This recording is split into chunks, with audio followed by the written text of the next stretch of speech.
فيحسن بالواحد أنه يجتهد أيضا عندما يريد أن ينام أن يتعاهد نفسه أن يقرأ آية الكرسي كما في حديث أبي هريرة وفي الصحيح أن الذي يقرأ آية الكرسي عندما يأوي إلى فراشه ويقرأها حتى يكملها وينام على ذلك فإنه لا يزال عليه من الله حارس في تلك الليلة ولا يقربه شيطان حتى يصبح.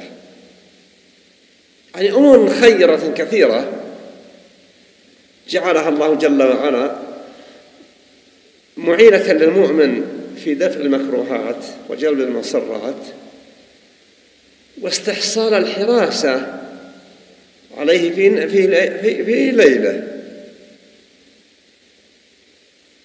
ثم إذا كانت الرؤيا جزءا من 46 جزءا فينبغي للواحد أن يحترمها.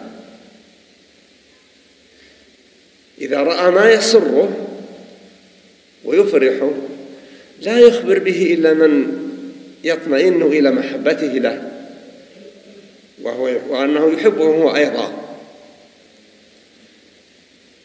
وإذا رأى ما يسوءه واستيقظ يستعيذ بالله من الشيطان الرجيم ويدفر عن يساره 3 مرات ولا يخبر بها أحد فإنها لا تضره.